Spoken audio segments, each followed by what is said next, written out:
గురుభ్యో నమః. శ్రీ మహాగణాధిపతయే నమః. శ్రీ సరస్వత్యే నమః. భక్తులరా, వ్యాస మహర్షి రచించిన మహాభారత ఇతిహాసం యథాతథంగా చెప్పుకున్నాం. ఇందులో భాగంగా నిన్నటి వరకు మనం ఆది సభారణ్య విరాట ఉద్యోగ భీష్మ ద్రోణ కర్ణ శల్య సౌప్తిక పర్వాలనే 10 పర్వాలు పూర్తి చేశాం. 11వదైన స్త్రీ పర్వంలో 25 అధ్యాయాలు పూర్తి చేశాం. 26వ అధ్యాయాన్ని ఈరోజు చెప్పుకుందాం. చెప్పుకునే ముందు వ్యాస భగవాన్ని ప్రార్థన చేసుకుందాం. వ్యాసాయ విష్ణు రూపాయ వ్యాస రూపాయ విష్ణవే నమో వై బ్రహ్మనిధయే వాసిష్ఠాయ నమో నమః. నారాయణం నమస్కృత్య నరం చైవ నరోత్తమం దేవీం సరస్వతిం వ్యాసం తతో జయముదీరయేత్.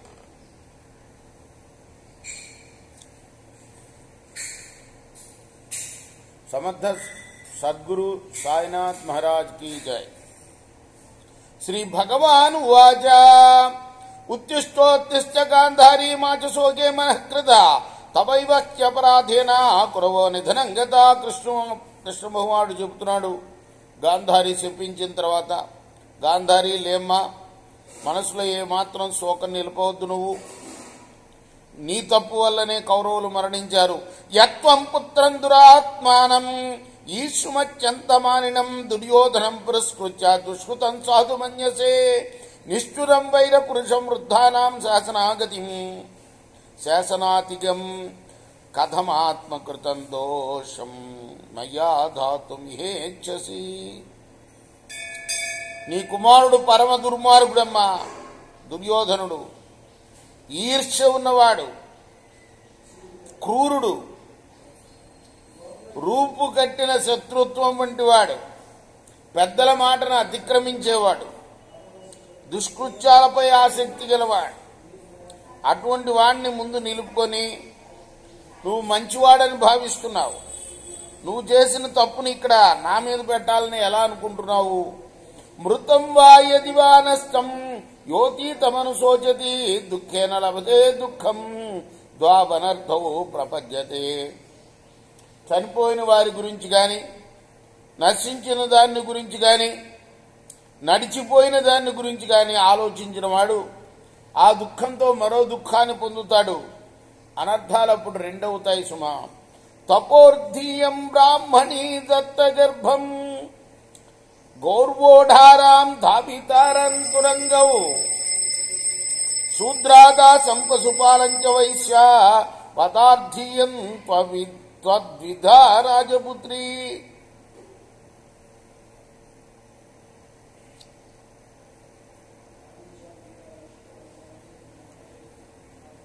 బ్రాహ్మణ స్త్రీ తపస్సు కోసం, ఆవు బరువు మోయడానికి, గుర్రం పరుగెత్తడానికి, ఆవు అంటే గౌరవాధారం అంటే ఆవు, ఎద్దు ఆవు రెండింటినీ కూడా ఆ పదంతో పిలుస్తారు. శూద్రకాంత దాస్యం చేయడం కోసం, వైశ్య స్త్రీ పశుపాలన కోసం, నీ వంటి రాజకుమారి పోరాడి చావడం కోసమే పిల్లల్ని కంటుందమ్మా. అంటే ఆవు తన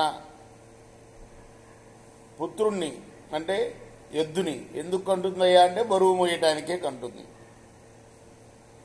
బ్రాహ్మణ స్త్రీ పుత్రుల్ని ఎందుకు కంటుంది అంటే తపస్సు చేయడం కోసం. గుర్రం బిడ్డల్ని ఎందుకు కంటుందంటే పరిగెత్తడం కోసం. శూద్రకాంత పిల్లల్ని ఎందుకు కంటుందంటే దాస్యం చేయటం కోసం. అంటే మన హిందూ ధర్మం ప్రకారం బ్రాహ్మణ వైశ్య క్షత్రియ శూద్రులు ఉంటారు కదా. బ్రాహ్మణ క్షత్రియ వైశ్య శూద్రులు. ఇందులో బ్రాహ్మణుడికేమో మరి సత్యం పలకటం, అందరికీ హితం చేయడం, ఎప్పుడు కూడా సమాజ శ్రేయస్సు కోసం భగవంతుణ్ణి ప్రార్థించడం, ఈ కర్మలన్నీ కూడా ఇచ్చారు. తపస్సు అంటే అది. తపన అంటే ఏమిటంటే సమాజం కోసం తపన. దానికోసం బ్రాహ్మణ స్త్రీ పిల్లల్ని కంటుంది. ఆవేమో ఎద్దుల్ని కంటుంది బరువు మోయటానికి, గుర్రం పరిగెత్తడం కోసం పిల్లల్ని కంటుంది, శూద్రకాంత దాస్యం చేయటం కోసం. దాస్యం అనేది ఎందుకు చెప్పారంటే, క్షత్రియులు రాజ్యం వెళ్తారు, బ్రాహ్మణులు పూజలు చేస్తారు, వైశ్యులకి శాస్త్ర ప్రకారం ఈ భూములు ఇవన్నీ కూడాను వ్యవసాయం అనేది వాళ్ళ వృత్తిగా చెప్పబడింది. వ్యాపారము వ్యవసాయము రెండు కూడా. శూద్రులు అనేవాళ్ళు ఈ మూడు వర్గాలకి కూడాను సహాయం చేయాలి. మనం ఏదో చెప్తున్నాం, మనం ఆఫీసుల్లో సహాయం చేయటం లేదా, బాస్కి సహాయం చేయట్లేదా? వెళ్ళి ఎవడో కోటీశ్వరుడు ఉంటాడు, వాడు కంపెనీ పెడతాడు, వాడికి అన్ని సహాయం చేస్తున్నావా లేదా? అలానే ఈ మూడు కులాల వాళ్ళకి సహాయం చేయటం కోసం శూద్రులు ఏర్పరచబడ్డారు. కాబట్టి శూద్రకాంత వాళ్ళకి దాస్యం చేయటం కోసం పిల్లల్ని కంటుంది. వైశ్య స్త్రీ పశుపాలన కోసం ఇక్కడ చెప్పారు అదే మాట. పశుపాలంచ వైశ్య.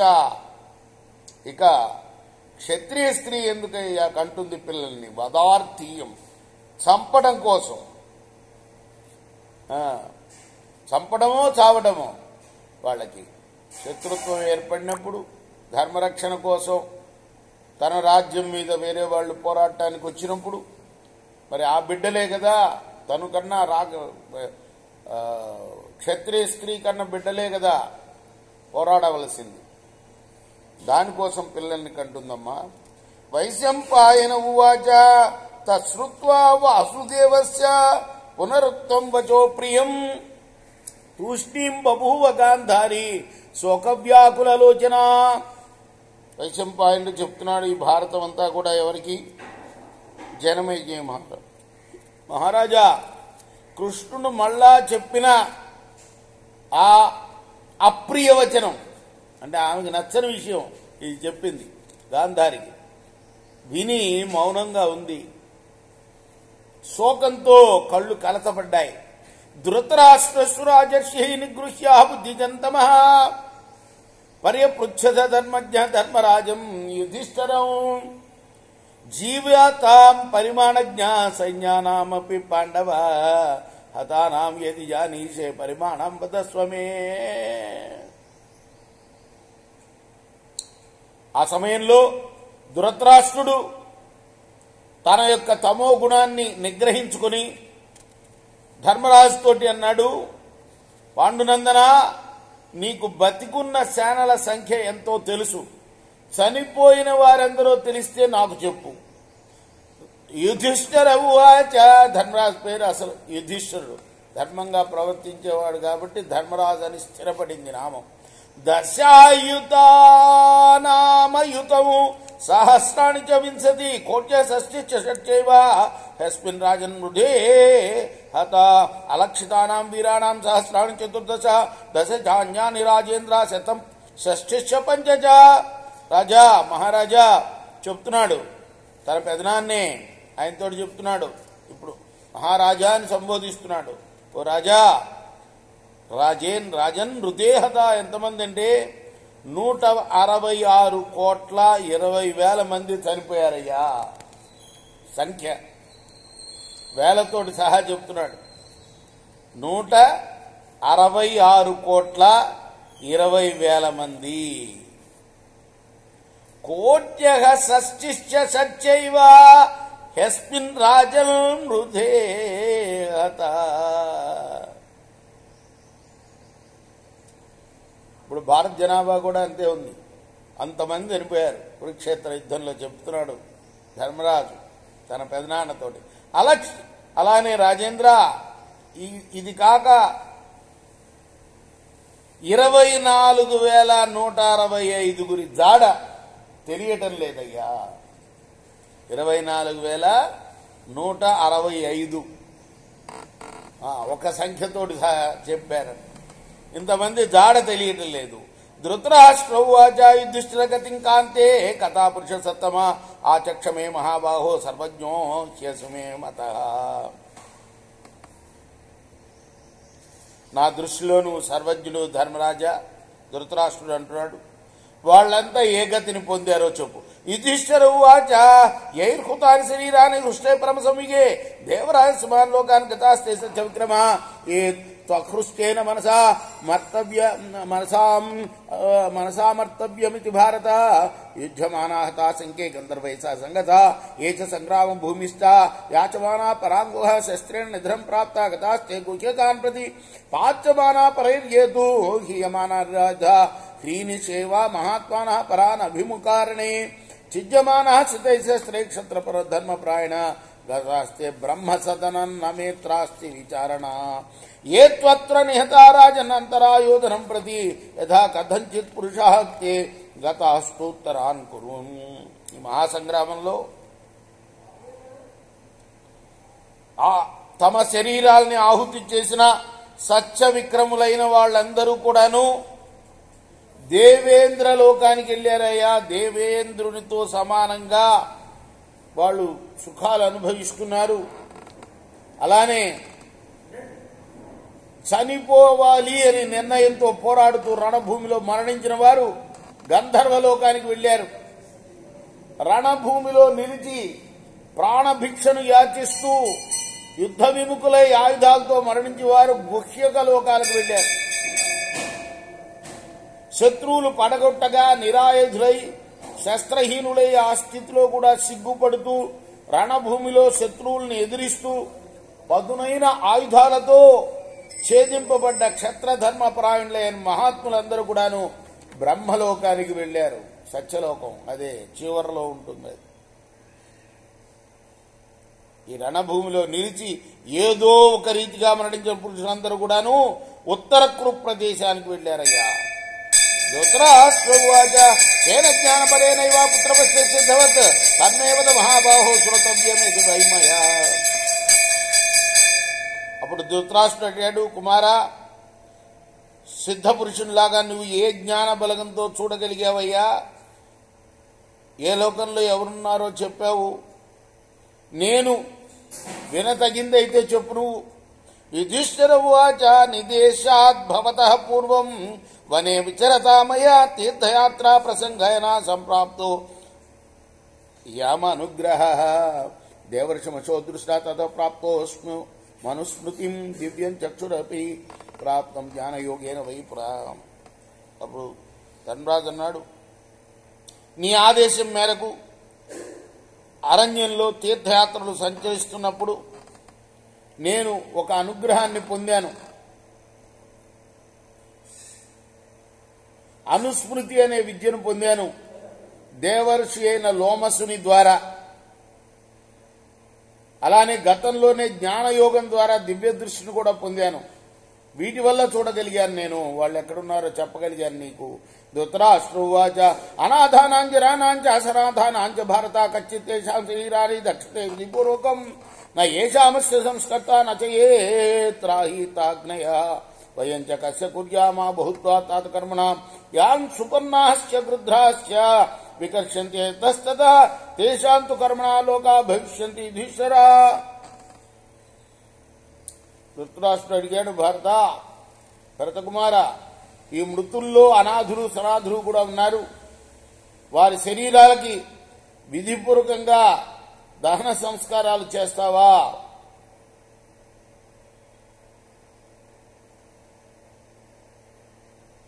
అగ్ని సంస్కారం చేసే కర్తలు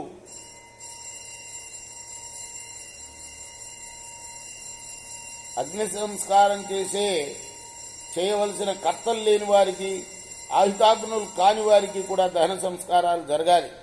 అయినా చాలా మందికి చేయవలసి ఉంది కాబట్టి మనం ఎవరెవరికి చేద్దామో చెప్పు. అటు చూడు, కొందరిని గరుడ పక్షులు, కొందరిని గద్దలు లాగుతూ ఉన్నాయి. వారికి కర్మ చేసి మనం ఉత్తమ లోకాలు ఇవ్వాలి వాళ్ళకి. వైశంపాయను వాచ ఏముక్తో మహారాజా కుంతిపుత్రో యుధిష్ఠిరా ఆద్య సుధర్మాణం ధౌమ్యం సూతం చ సంజయం విదురంచ మహాబుద్ధిం యూత్సం చైవ కౌరవం ఇంద్రసేన ముఖాంశేవ భృత్యాన్ సూతాంశ సర్వశః భవంతః కారయంత్వేషాం ప్రేతకార్యాన్యశేషతః యథా చ నాథవత్ కించ శరీరం న వినశ్యతి.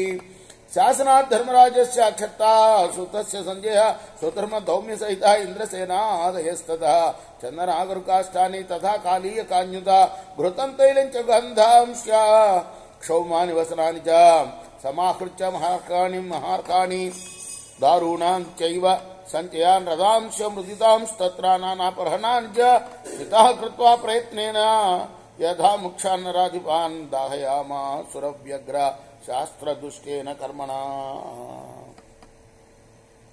దుర్యోధనం చ రాజానాం భ్రాతృంశాశ్చ మహారాజాన్ శల్యం శలం చ రాజానాం భూరిశ్రవసమేవ చ జయద్రథం చ రాజానాం అభిమన్యం చ భారత దౌశాసనం లక్ష్మణం చ దృష్టచేతం చ పార్థివం బృహంతం సోమదత్తం చ సృంజయాంశస్తాదికాన్ రాజానాం క్షేమధర్మానాం విరాట ద్రుపదౌ తదా శిఖండినం చ పాంచాల్యం దృష్టజుమ్నం చ పార్షదాం యుధామున్యం చ విక్రాంతం ఉత్తమౌజసమేవ చ కౌసల్యం ద్రౌపదేయాం చ శకునం చాపి శోభనం అచలం వృషకం చైవ భగదత్తం చ పార్థివం కర్ణం వైకర్తనం చైవ సహపుత్రం అమర్శరం కేకేయాం చ మహాశ్వేశాంత్రికం త్రిగత్తాంశ మహారథాన్ ఘటోద్గజం చ రాక్షసేంద్ర బక్కభ్రాతరమేవ చ లంబుషం రాక్షసేంద్రం జలసంధం చ పార్థివం యతాంశాంత్యాంశ్చ సుబహవ పార్థివాన్ సహస్రశ ఘృతతారాహుతైర్దీప్తై పావకై సమదాహయామి.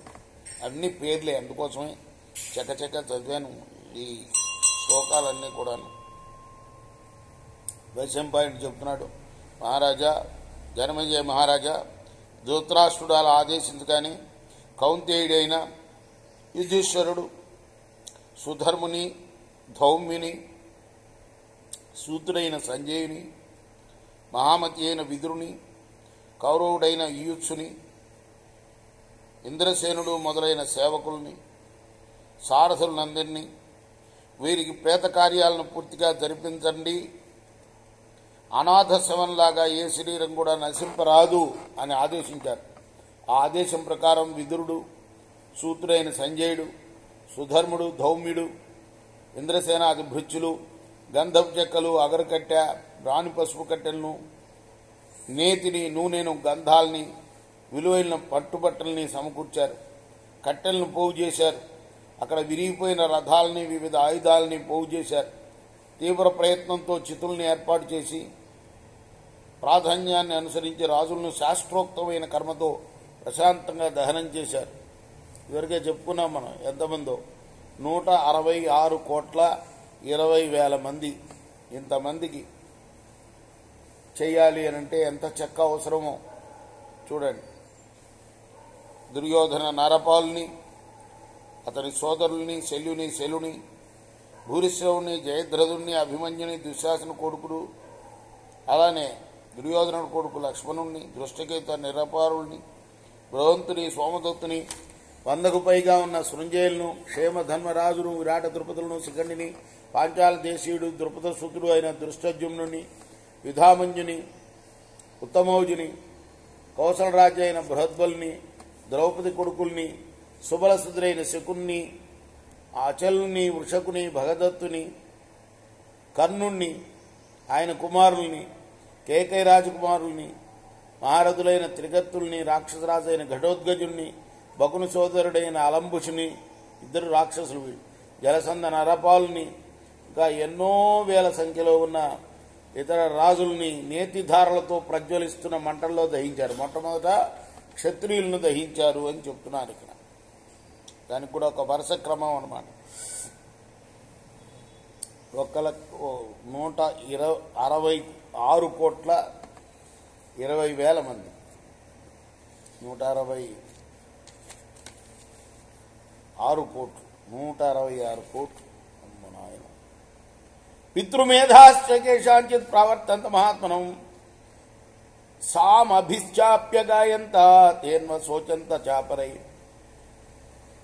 సామ్నాం రుచాం చ నాదేన స్త్రీణాం చ రుదితన్వనై రుదితస్వనై కస్మలం సర్వభూతానం శాయం సంపజదా తే విధూమాం ప్రదీప్తాస్య దీప్తమానస్య భావక నభసీవాహన్ దృశ్యంత గ్రహాస్తన్వసంవృత ఏ చాప్యనాథా తత్రాసన్నానాదేశమాగదా తాంశ సర్వాన్ సమానాయు నాయ రాశీన్ కృత్వా సహస్ర చిత్వా దారుభిరగ్రహై ప్రభూతై స్నేహపాచితై దాహయామాస తాన్ సర్వాన్ విదురో రాజశాసనాత్ కారయత్వా క్రియాస్తేషం కురురాజో యుధిష్ఠిర ధృతరాష్ట్రం పురస్కృత్య గంగాం అభిముఖో గమత్. కొంతమంది మహాత్ములకి పితృమేధాన్ని కూడా జరిపించారు. కొందరు సామగానాలు చేశారు, ఇతరులు వారి కోసం శోకించారు. సామ మంత్రాలు, రుక్కుల ఘోషతో, స్త్రీల రోదన ధ్వనులతో ఆ రాత్రి సర్వప్రాణులకు ఎంతో ఇబ్బంది కలిగింది. అప్పుడు పెద్దగా పొగ లేకుండా ప్రజ్వలింపజేయబడుతున్న అగ్నులు ఆకాశంలో చిన్న చిన్న మేఘాలు ఆవరించిన గ్రహాల్లాగా కనిపించాయి. ఆ తర్వాత అనేక దేశాల నుండి వచ్చి అక్కడ అనాథులుగా పడి ఉన్న వారి శవాలన్నింటినీ కూడా వేల వేల రాసులుగా పోగు చేశారు. నేతితో తడిపిన ఎన్నో కట్టెలతో స్థిర చిత్తాలతో చిత్తులను కల్పింపజేసి రాజశాసనం మేరకు విదురుడు వారిని అందరినీ దహించాడు. తర్వాత కురురాజైన యుధిష్ఠిరుడు వారికి అంత్యక్రియలు జరిపించి ధృతరాష్ట్రును ముందుంచుకొని గంగ వైపు బయలుదేరాడు. ఇది శ్రీ మహాభారతే స్త్రీ పర్వణి శ్రాద్ధ పర్వణి కురుణామౌర్ధ్వదేహికే షడ్వింశోధ్యాయ. ఇది వ్యాస మహర్షి రచించిన మహాభారత ఇతిహాసంలోని స్త్రీ పర్వంలోని 26వ అధ్యాయం. రేపు 27వ అధ్యాయం చెప్పుకుందాం. కృష్ణార్పణస్తు. సాయి కృష్ణార్పణస్తు.